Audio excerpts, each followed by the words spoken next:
Brothers Spit on the side, spreading our redonkulous views all over Channel 5 like a dodgy poo-coloured god spray tan. Now, before I chinwag with Evicting number 6, let's have a look at her worst bits and see why she's gone from housemate to outmate. Big brother, I'm hallucinating. I said I don't give a fuck about raving. I was raving at 4. Up, down, and pop. Pop it. Pop, pop. Down. That's it, that's it! You have won a romantic dinner date. Obviously, Adam. Will you marry me? Excuse me? Who in the house do you think is the fakest? Siobhan. Why are you always on me? Like, you are ready to pounce on me. What is your problem? Don't be silly. You are way far off the fucking mark. I don't have a problem with you. Okay, that's cool. That's cool. You're absolutely right. But absolutely right. Big brother, I don't ever want to hear the word sausage gift. Me being intimidating, I haven't intimidated you. You don't forget it. Thanks for making my birthday fantastic. Awesome. Dicks, shafts, pubes, skin, spunk, fuzz, jizz, balls, containers, hanging, swinging, shafting, busting. I don't want to hear it. Stop talking with your hands. Inanimate. Inanimate. Inanimate. Inanimate. Inanimate. Anonymous. Isn't it anonymate? Inanimate. Inanimate. Inanimate? I'm so mentally above this. I mean, what year are we in? That's what I want to know. Is it 2012? 2012. 2012. 2012. 2012. Well, is it the early 70s? What a fucking day. You ready for me to be taken out when I'm evicted on a stretcher? Oh, God, yeah. Do you know, tonight, I'm going to bed early. Fuck yourselves.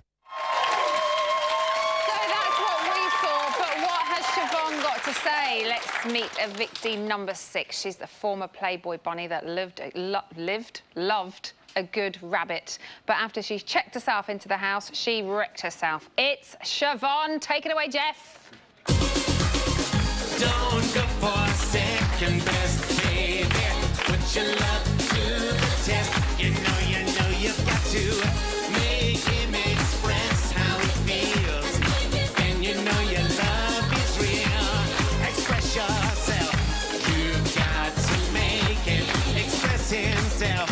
Hey, hey, hey, hey. 'Cause if you want him right now, gonna make him show you how. Express what he's got, baby, ready or not. Express yourself. Yes, I'm good. Thank you. Come and take a seat in our spare dining room chair. Hello. Jeff, thank you. Do you think Siobhan deserved to get it tonight? No, I'm going to miss you, darling. All the tears, you made me feel so maternal. I've had my left breast pressed up against the telly for most of the week, you know, so... I was at the teat. Very entertaining. Jeff, thank you very much. We'll see you next week.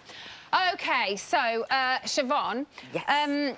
You said that if you left, you wanted to be carried out on a stretcher. Yes. So, yes. We have one on standby just in case for you. It's right here. The lovely...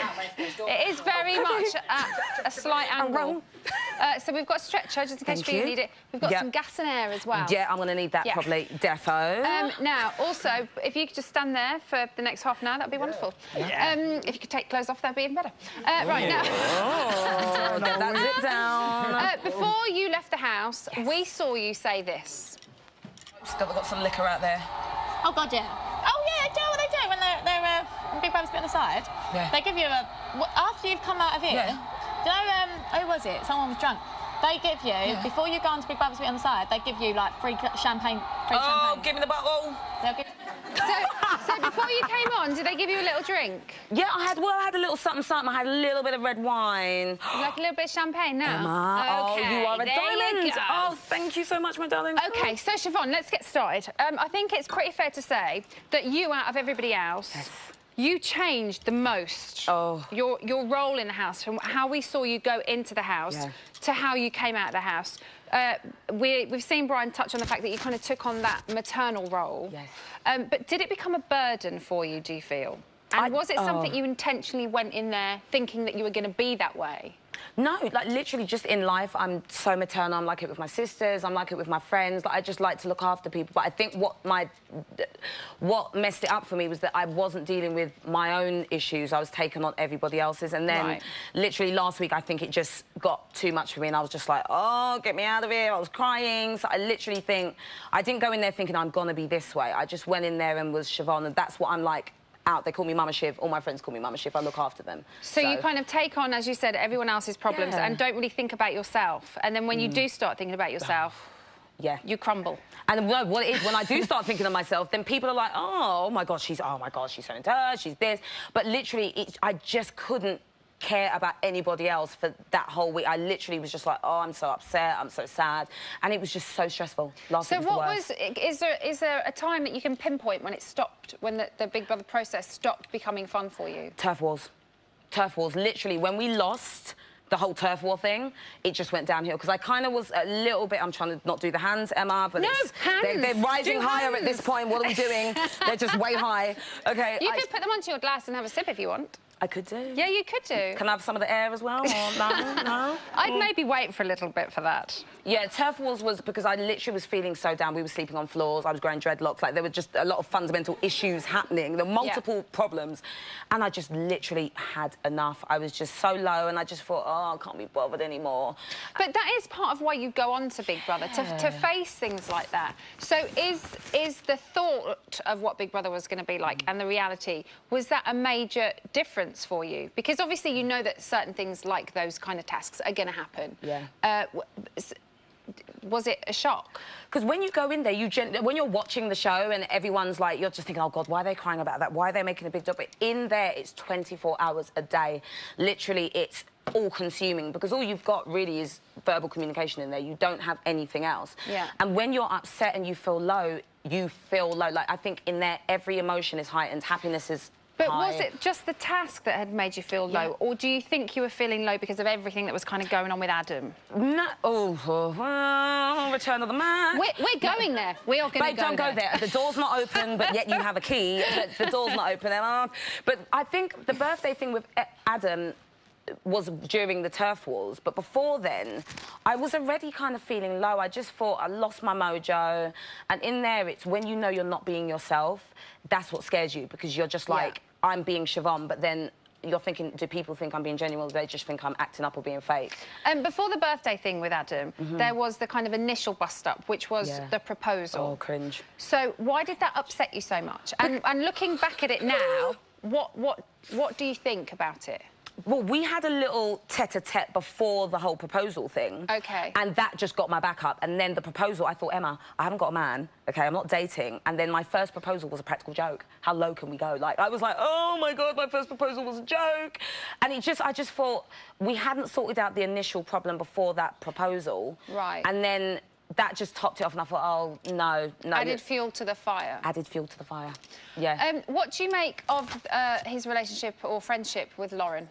The thing is, Adam's got a good heart. Like, I've never tried to tear him down. He does come across as a really nice man. He's a nice guy, And that's after the whole proposal thing, he did genuinely seem sincere in his apology to you. But then when you're in there, Emma, and you're seeing the facial expressions, and then you're thinking... But is that paranoia?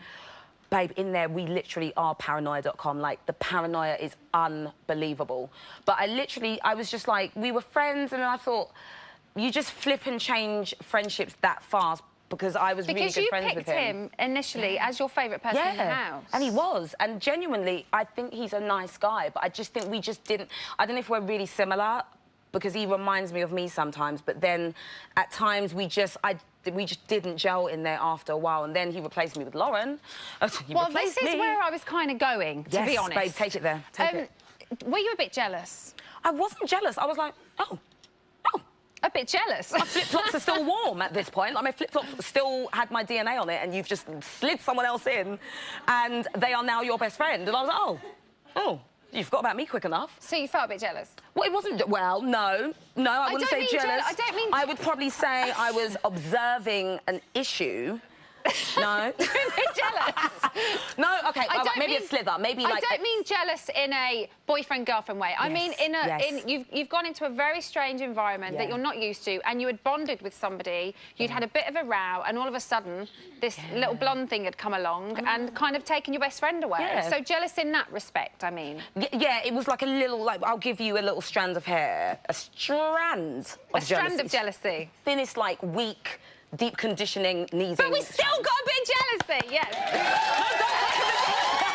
OK, Siobhan, Yes. We have noticed something which I think everybody has at this point about Emma, you. don't. But we have labelled them your Chavonologues. Chavonologues? Chavonologues. Oh, my God. This is what we're talking about. No.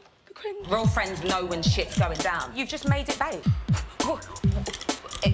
Excuse me? Too shady, Slim Shady. You've just literally signed, sealed and delivered and put that letter in the postbox.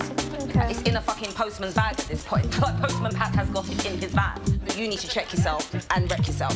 I couldn't be against a better opponent. What? Opponent? Opponent? Opponent? Clearly, you're a flip-flopper. But, babe, I don't know, but the long and short of it is... It's all done now. It's all good in the hood. Sorted, done, dusted, cremated. Because you're taking it to level 10. We're not even at that level yet. Love don't live here no more. Pork roll, pork log, bangers. This isn't Con Air 98. What the fuck? Original Peter Pan. Don't come at me like a fucking ball out of the China shop. I'm at level 0. I wake up and smell the hummus. Go living in Jumanji in 2012. Maybe in 98. Maybe, bring it on. Okay, Siobhan, absolutely brilliant. But I've got to ask you, what happened in 98? Because you just kept going on about 1998. Baby, it was a good year for me. I looked my best. The weave was long. Like, I had it going on in 98, and I can't move on from 98, Emma. So you love 98? I love 98. I was baffled. Mark Morrison, he was giving it. Like, there was a lot of good news. Cisco, like, Drew Hill, there was a lot going on in 98. OK, and finally, you were really miserable on your birthday. So... We've got you a little birthday present from a bit on the side. Yay, Here you go. thank you. You can open it and everything. Have a little look. Is it gonna... No, is anything gonna It's explode? not going to bite you. It's not going to hurt you. It's not going to have... Emma, no. No, Emma, no. Let's get it out and have a look. I know what it is. Just for you. You said you never wanted to see it again, Memories. but we thought we'd bring it back. Memories. Right, so that is what Siobhan has to say. Join us after the break when she'll be getting a good old going over from the panel. Now, you should be afraid, Siobhan, because they make Dowling's questions look like something Ashley's written. See you in a bit.